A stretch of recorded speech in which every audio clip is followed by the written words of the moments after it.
back to another Melody, Music, Marley Monday with my Paul Reed Smith McCarty. Josh here as always. Please do like, subscribe, leave me a comment, let me know what you want to see here next. And getting started today, really, obviously this is a Marley tune. I'm going to do chord changes and a little bit of theory on this for Thursday's lesson. So a little bit of a primer for that. But what I really wanted to talk about today for Marley Mondays was something that I just find so important in this kind of music, and it's really cool what you can kind of do with this skill in this song. So let's talk about it. This thing is traditionally called RIDDIMS. It's like basically the skank. A lot of people call it the skank too, you know. Turn off my delay here.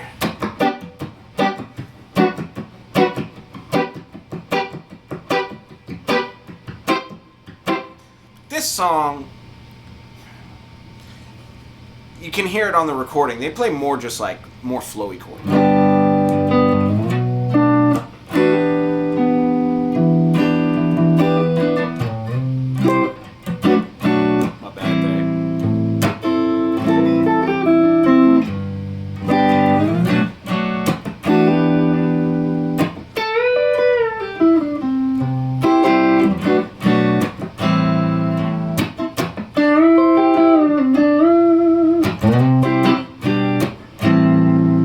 Right? They play like a little bit more like reserved like that. It's not so island feeling. But what I wanted to share today was something that I saw the guitar player in the Wailers doing when we used to open up for them down in Philly. And he would kind of like mix the two a little bit. So he'd be strumming.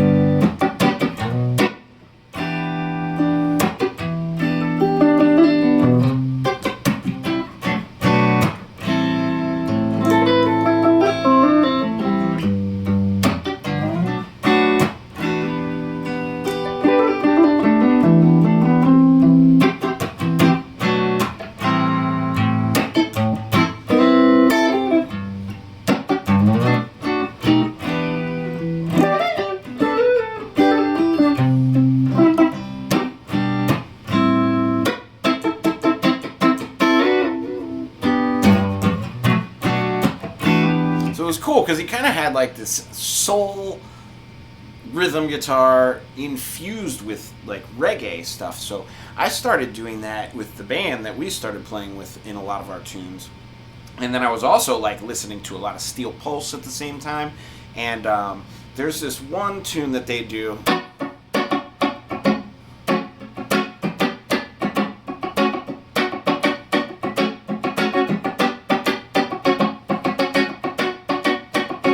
And that's what's on the record, you know, like, and maybe I'm doing a little bit too active.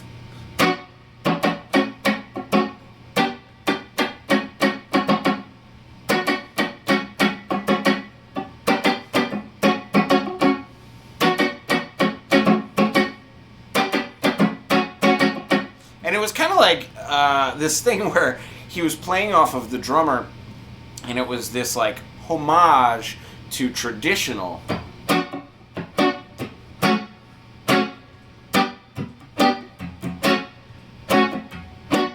That would be a more traditional way of playing that, or like the traditional style says you either do one or you do two, is what Mr. Winston McCoo taught me up at Berkeley. And if you don't know who he is, he was sideman to Bob for a little while. But anyways, what he used to say was this: one, and right on time with the rhythm of the drummer. Or two.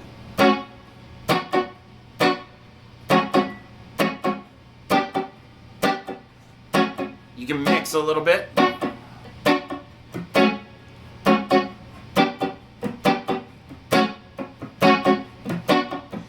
You can make patterns. Like maybe every time I play this F sharp here, I just do it as one.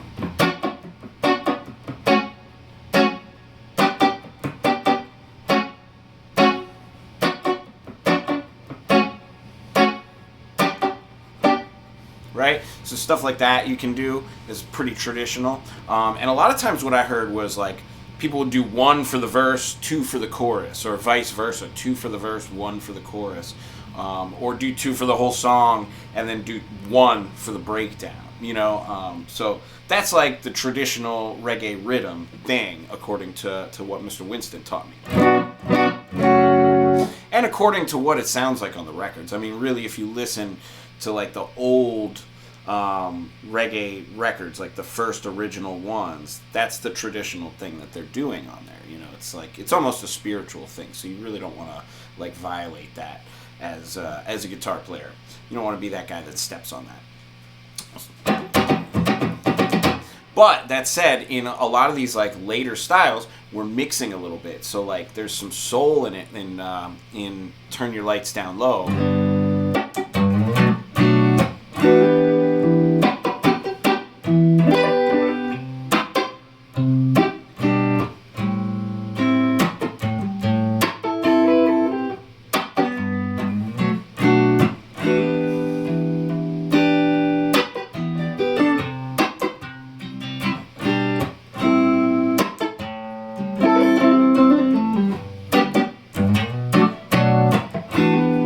That's just beautiful, kind of mixing the two of them together. And then with the steel pulse thing, yeah, it's again just more active. It sounds more like to me like a mix of like reggae and Prince like rhythm guitar, you know what I mean?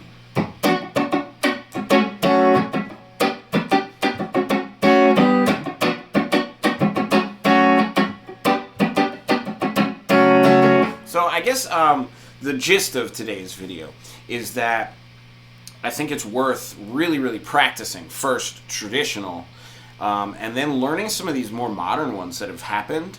And especially, like, again, if you watch the guitar player of the Wailers, like the actual Wailers band, today, he does stuff that's different from the traditional stuff that's on the record. But it's also clear that he knows what's on there. Like, that was maybe his starting point.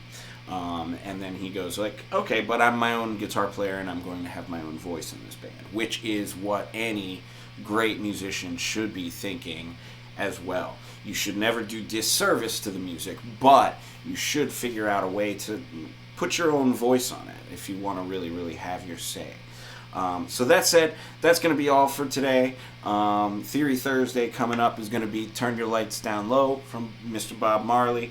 It is Marley Monday after all, so I figured I would come in and tell you that. I'm also, it's one little quick gear thing, I'm also really, really appreciating this PRS McCarty. This was one of my first really, really great guitars, and I remember, I think every guitar player goes through this in their journey. When you start on something, and for me it was a Squier Stratocaster, which is why eventually I built my own kind of Stratocaster out of a Squier. But like you go through this journey, and I remember I had my parents had basically told me like, okay, well, you have this much money saved up in your account from like the jobs that you've worked. They were kind of socking away money from me when I was like 16. And they went like, if you want to go ahead and get a guitar that's like, like that's you, instead of just like this student guitar that you've been playing for like 10 years now, I think it's time. You can go ahead and do that. And so I think the first one, yeah, I can remember it pretty clearly. The first one that I bought with that money was a Parker Nightfly, which was an awesome guitar. I have to say it was an awesome guitar, but there was a factory defect going on with it at the time. Basically, it was diagnosed as a burr on the bridge, just this little sharp piece of metal on the bridge that was breaking every high E string that I would put on. It would happen within minutes of putting the string on the guitar. So I brought it to the Victor Litz music store in my neighborhood, and they said, we got to send it to the shop. So they sent it to Parker Factory, and I guess it was out in LA or maybe Chicago at the time. But they shipped it out there and brought it back, and it was still breaking all the strings. We shipped it out one more time. They brought it back. It was still breaking all the strings, so I was like, I can't anymore. Like, I love the guitar, but I just can't. So I traded it in, and then I was like, well, maybe I'm more of a rock and roll guy. I really liked this Parker, so like, what's this Jackson guitar over here? And it was actually like really standard. It was probably a really naive decision as a 16-year-old, you know.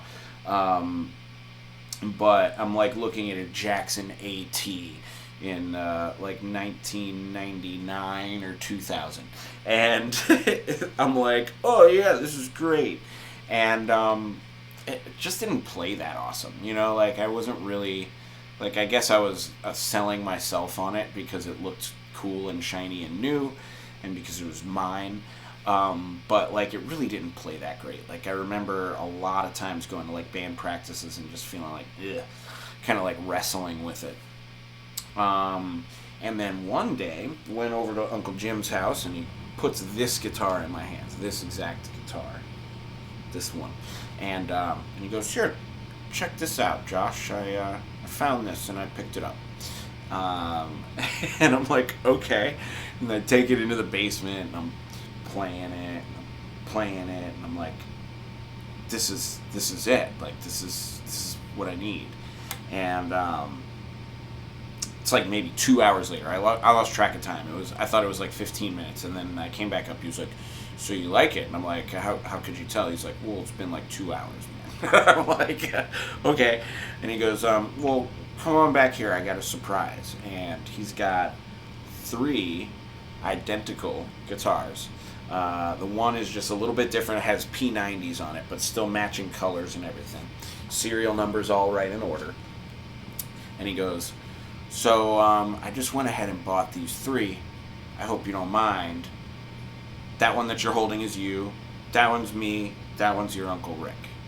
And so me, my Uncle Jim, my Uncle Rick all have these 3 matching Paul Reed Smith McCartys that have stayed in the family. And unfortunately, my Uncle Rick has passed since then, but the guitar, I believe, went to my cousin Jacob, so they're still in the family. And we're still playing them.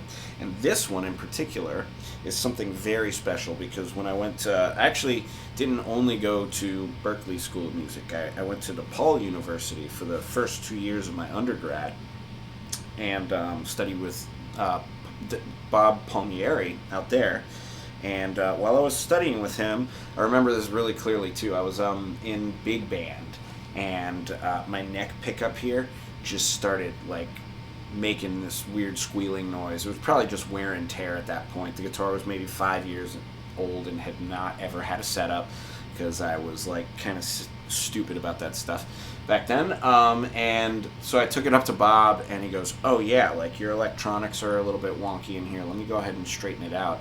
Do you mind if I borrow this? Like, you can go ahead and take this guitar to rehearsal, just bring it back. And when I brought it back, he goes, so yeah, I just went ahead and rewired your pickups for you. I just hate the way those things traditionally sound, and I figured I could do this really quick for you, nice and easy. And here you go. I hope you like it.